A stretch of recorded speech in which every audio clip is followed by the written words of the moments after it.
네, 이번 주 최순실 국정농단 관련 5차 청문회와 새누리당 비대위원장 선임, 그리고 반기문 유엔 사무총장의 거취 표명 등 중요한 정치적 이슈들이 질비해 있습니다. 네, 이상일 전 새누리당 의원, 강석진 전 서울신문 편집국장 두 분과 함께 전국 전망해 보겠습니다. 안녕하십니까? 네, 안녕하십니까? 안녕하십니까?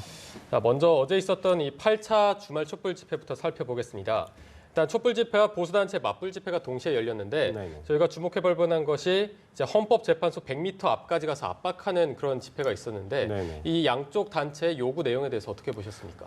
예, 일단 뭐 양 단체에 충돌이 없었던 건 참 다행이라고 생각합니다. 그런데 지금 이제 한쪽은 헌재에서 이 탄핵 소추된 내용을 즉각 인용하라는 그런 내용, 또 심지어 황교안 총리 지금 권한대행을 하고 있죠. 그분 퇴진을 요구하고 있고, 또 한쪽은 탄핵은 기각돼야 한다는 그런 주장을 하고 있고, 그래서 이 헌재를 압박하는 모양새인데 양쪽에서 이야기하는 뭐 그 취지는 이해가 됩니다만, 이 헌법재판소가 이 독립적으로 판단할 수 있도록 그 헌재의 그 결정을 기다려야 된다고 생각합니다. 압박하는 건 바람직하지 않다고 생각하고, 또 어제 뭐 참여한 인사들이 한쪽은 뭐 이재명 성남시장 같은 경우는 대전에서 심지어 황교안 총리 구속도 요구하면서 이 빨리 헌재에서 이제 인용을 하라는 이런 말씀도 하셨고, 그래서 새누리당의 김진태 의원, 이분은 탄핵은 기각돼야 한다는 또 주장도 하셨는데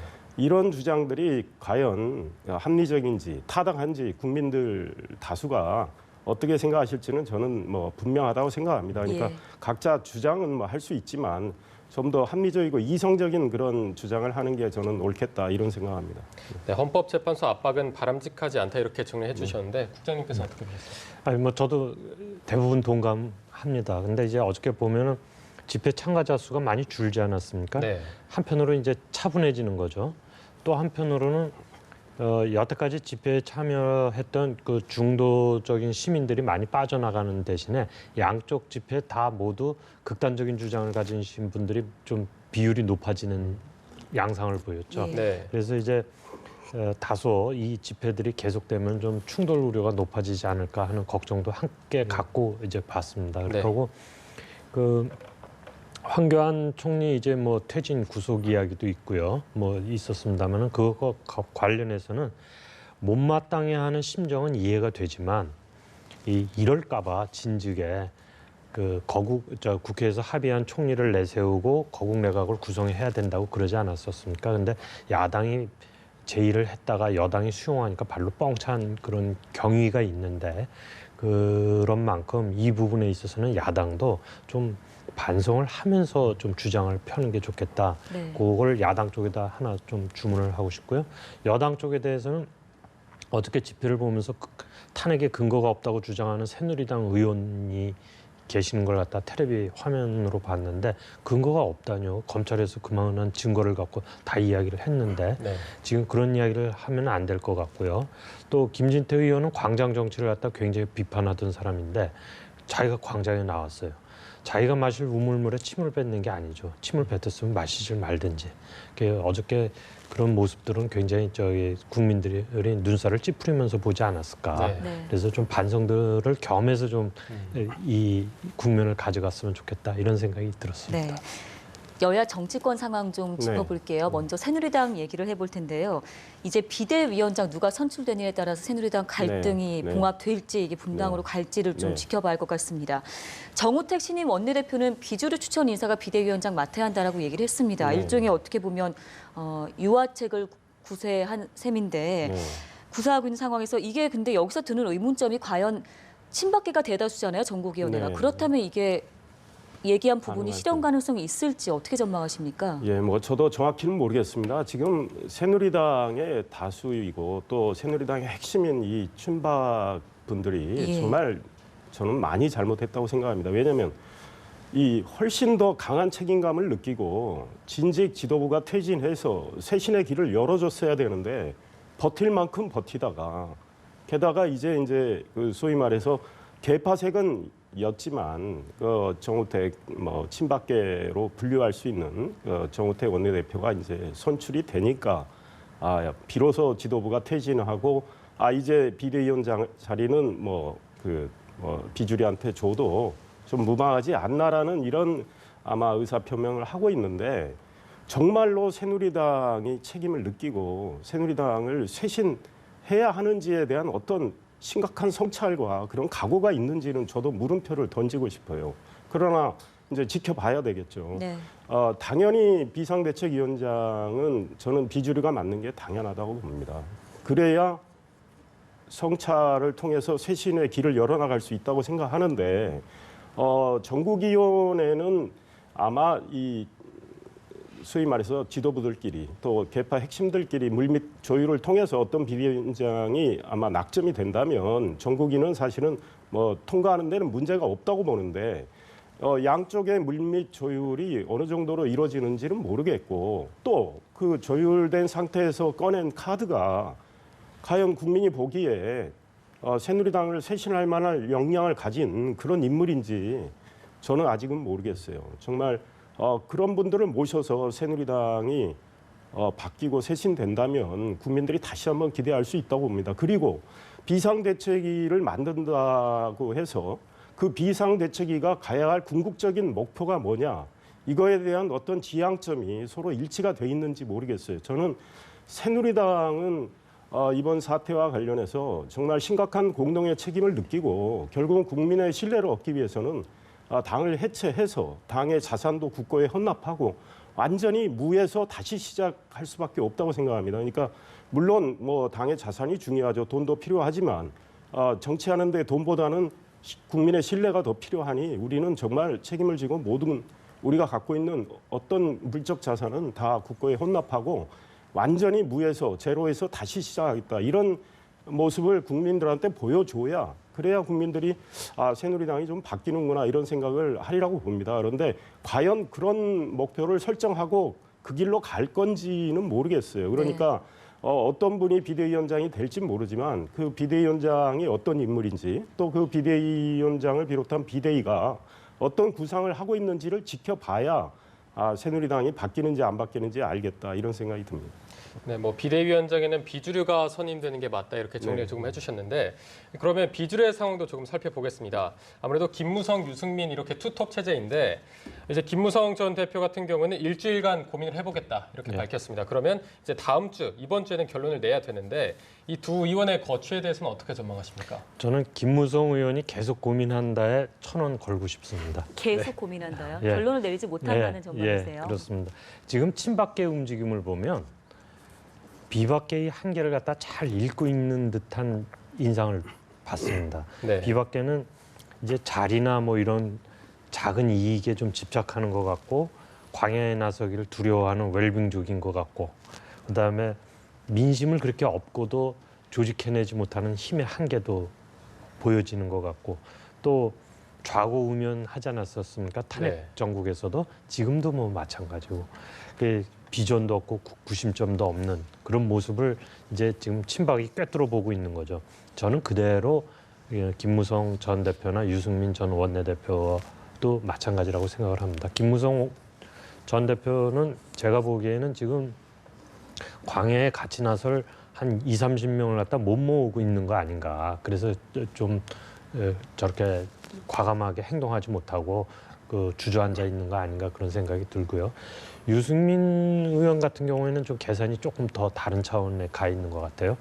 새누리당에 그대로 있으면서 좀 비대위원장이나 어떤 권한을 갖게 되면 자기한테도 기회가 오지 않을까 그런 생각도 머릿속에 좀 있는 거 아닌가 생각이 되는데 이 탄핵 국면 전후에서 한번 돌이켜보면 필름을 돌려보면 친박 쪽에서 김무성 대표에 대해서는 굉장히 비난하면서 유승민 의원은 격찬을 했던 말 기억나시는지 모르겠습니다.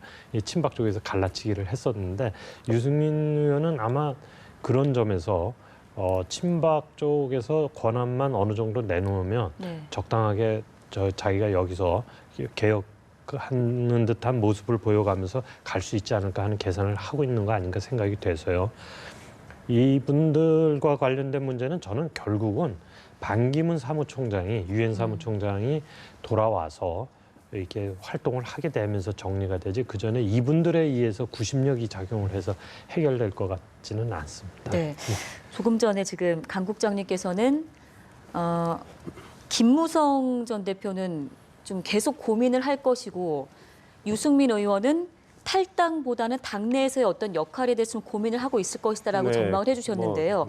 오늘 지금 얘기를 보니까 김용태 의원이 유승민 의원에게 공개 편지를 보내지 않았습니까? 이제 탈당을 권유하는 내용이었는데 이 두 의원의 앞으로의 행보는 어떻게 전망하시는지? 김용태 의원이 나간 분이니까 얼마든지 그럴 수 있는데 유승민 의원은 뭐 지난번 사정이야 어찌 됐든 한번 당을 떠났다가 본인이 들어오겠다고 해서 다시 들어오신 분이에요. 복당한 분이거든요. 그러니까 당을 또 떠난다는 건 사실은 본인이 여러 가지 고민이 생기게 하는 그 요인입니다. 그리고 이제 그래서 나는 당에 남아서 끝까지 한번 이 투쟁을 하면서 개혁을 해보겠다라는 주장을 하시는 건데 지금 김무성 전 대표나 유승민 전 원내대표 두 분은 서로 필요로 하는 지금 상황입니다. 왜냐하면 김무성 전 대표는 사실은 탈당 쪽으로 마음이 더 가 있는데 그걸 결행을 하려면 유승민 전 원내대표의 힘이 필요해요. 같이 탈당을 해줘야 파괴력이 생기고 제3지대의 그 공간이 커지고 또 김무성 전 대표는 대선 불출마를 선언하셨잖아요. 그러니까 본인은 킹메이커를 하겠다는 거 아닙니까? 근데 본인의 영향력을 생각할 거 아닙니까? 그러면 그 영향력을 키우려면 역시 유승민의 힘이 필요한데 유승민은 지금 당에 좀 남아서 한번 최선을 다해서 한번 싸워보겠다는 생각을 하는 분이기 때문에 이분 입장에서 또 김무성이 필요한 거예요. 왜냐하면 김무성 대표가 나가지 말고 여기서 자기한테 힘을 보태줘야 투쟁의 동력이 생기고 힘이 생긴다는 거 아니겠습니까? 그런데 이제 약간의 서로 이제 계산이 다르기 때문에 이렇게 되는 건데 아마 두 분의 고민은 계속 이루어질 것 같고 결국은 비대위원장과 비대위가 어떤 모습으로 꾸려지느냐가 이분들 마음을 이제 흔들 하나의 요인이 되지 않겠나 이런 생각을 하는데 궁극적으로는 정치는 국민을 보고 하는 거라고 생각을 합니다. 그래서 뭐 당을 떠나든 안 떠나든 일단 새누리당 소속으로서 큰 책임감을 비박이라도 당연히 느껴야 되는 거죠. 그래서 그런 성찰을 바탕으로 일단 쇄신 노력을 하면서 정이 안 될 때는 당을 떠나서 뭐 새롭게 울타리를 만들든 해야 되겠죠. 그런데 이 두 분은 서로 힘을 모으지 않으면 큰 영향력이나 파괴력이 생기기 어렵기 때문에 결국은 같이 갈 거라고 저는 생각을 합니다. 네. 네, 새누리당 얘기를 좀 해봤는데 이제 야당 얘기도 조금 해보겠습니다. 야당 같은 경우는 이제 황교안 권한대행과 갈등이 더 계속 깊어지고 있지 않습니까? 이제 다음 주, 그러니까 이번 주에 국회 대정부 질의에 황 권한대행이 참석한다면은 이게 또 야당과의 어떤 반발 이런 게 있을 거란 예상인데 어떻게 전망하십니까? 저는 이 문제가 이슈가 돼서는 곤란하다고 생각을 합니다. 황교안 권한대행이 당연히 국회에 가서 질의응답에 응해야 된다고 생각을 합니다. 왜냐하면 권한대행 출발점이 총리이기 때문에 권한대행이지 대통령인데 권한대행인 게 아니거든요. 그러니까 총리라는 거를 갖다 본분을 갖다 잊어서는 안 되고요. 대통령 흉내내면 안 된다고 생각을 합니다. 그리고 황교안 권한대행이 총리이기도 하기 때문에 국회에 나와서 성심껏 일문일답하는 모습이 국민에게 안동감을 주고 신뢰감을 줄 수 있겠다 이렇게 생각을 합니다. 우리가 외국 같은 경우 보면 일본이나 영국 같은데 내각제이긴 합니다만은 총리가 나와서 야당 대표들하고 일문일답을 하면서 국정을 논의하지 않습니까? 그런 게 생중계되고 국민들이 저렇게 지금 일이 가고 있구나 하는 걸 느끼면서 그 어떤 일체감 그 또 민주주의에 대한 확신 이런 것들을 갖게 되지 않습니까? 우리나라에서도 대통령제라서 대통령이 여태까지 안 나온 것 뭐 바람직하지 않았다고 할 수 있지만 그렇다고 치더라도 지금 황교안 권한대행은 총리이기 때문에 나와서 그 응하는 게 맞다고 생각을 합니다. 이슈가 되면 안 되죠. 저도 같은 생각이에요. 황교안 총리가 비록 대행을 하고 있지만 지금 박근혜 정부의 정책을 본인이 계속 수행하고 있는 거 아니겠습니까? 그런데 예컨대 지금 중요한 이슈로 대두된 사드나 한일 군사정보보호협정 이런 문제에 대해서 야당은 지금 뭐 자꾸 백지화하자는 쪽으로 가는데 그에 대해서 황교안 총리가 당당히 정부 입장을 밝히고 그 타당성, 합리성을 당당히 밝히면서 야당과 뭐 정말 진지한 토론을 하는 모습을 국민한테 보여줄 때 판단은 국민의 몫이거든요. 그런 모습을 보여주는 게 국민에 대한 어떤 안정감을 주는 문제, 또 외국에서 대한민국을 바라보는 문제에 있어서 훨씬 바람직하다고 생각하기 때문에 황교안 총리가 내가 대행이니까 과거에 전례가 없어서 뭐 이런 이유로 네. 국회에 오지 않는 건 저는 바람직하지 않다 네. 이런 생각. 두 분 모두 공통적인 의견이 황교안 권한 대행이지만 총리의 본분을 잊어서는 안 된다라고 짚어주신 건데요. 이런 움직임 두고서 최근에 이제 이 부분을 대권 행보로 네, 또 네. 연관지어서도 생각을 하더라고요. 네. 어떻게 보세요? 여당 대선 주자로 급부상하고 있다는 얘기에 대해서는 어떤 그러니까 새누리당 일부에서 그런 이야기가 나오는 것 같습니다. 새누리당에 지금 당내에 계신 분들이 뭐 정말 영향력 있는 대권 주자로 아직 부상하지 못했기 때문에 지금 또 황교안 대행을 바라보고 있는데 뭐 그분들의 심정은 이해합니다. 그리고 뭐 황교안 대행이 정말 이제 헌법재판소가 결정을 할 때까지 국정을 안정적으로 관리하다 보면 국민들이 뭐 나름대로 믿음직하게 생각해서 황교안 총리 같은 분도 대선에 도전하면 좋겠다 이렇게 생각하시는 분도 나올 수 있겠죠. 그러나 그런 걸 염두에 두고 황교안 대행이 국정 운영을 한다거나 또 새누리당이 황교안 대행에 그런 마음을 부추긴다거나 저는 그런 건 바람직하지 않겠다 이런 생각을 하고 황교안 대행은 자신이 맡은 현재의 직분을 최대한 충실하게 이행하는데 최선을 다해야 되고 새누리당은 뭐 황교안 대행 쳐다보기보다 당을 바꾸고 국민들의 신뢰를 얻는 이런 노력을 하는 게 급선무다 이런 생각합니다. 네. 이 대권과 관련해서 조금 더 얘기를 해보면 이제 지금은 반기문과 문재인 그리고 이재명 이렇게 세 명이 가장 주목을 받고 있지 않습니까? 향후 대선 흐름을 전망해 본다면 어떻게 볼 수 있을까요? 뭐 세 분 당연히 지금 지지율이 네, 제일 많이 높으니까 당분간 저기 그렇게 가리라고 생각을 합니다만은 그래도 저는 시간이 가면 요동칠 가능성은 높다고 보고요. 저는 이제 전에서부터 쭉 말씀을 드렸지만 지금이 개헌하기에 굉장히 좋은 시기이고 해야 될 시기라고 생각을 합니다. 그리고 전국은 개헌 대 호언으로 뭐 개헌 세력이 얼마나 힘을 모을지는 모르겠지만 네. 개헌 대 호언 국면으로 가지 않을까, 그리고 개헌이 이슈가 되지 않을까 그렇게 생각을 합니다. 권력이 눈앞에 있거나 권력이 세면 절대 개헌 안 하거든요. 그래서 누가 권력을 잡고 나서 내가 개헌하겠다는 말 믿기 어렵습니다. 그리고 지금 개헌은 꼭 필요합니다. 왜냐하면 우리나라는 선거제도 개편을 포함해서 검찰공화국도 벗어나야 되고 국민 복지권도 강화를 해줘야 되는 다 개헌과 관련된 이슈들입니다. 이걸 하지 않으면 우리가 대한민국 업그레이드가 어렵습니다. 영국의 정치학자 그 에드먼드 버크가 절대 권력은 절대 부패한다고 하지 않았습니까? 네. 우리나라 지금 정부는 5년마다 부패를 합니다. 얼마나 절대 권력이면 불과 3년 만에 이렇게 부패를 하겠습니까?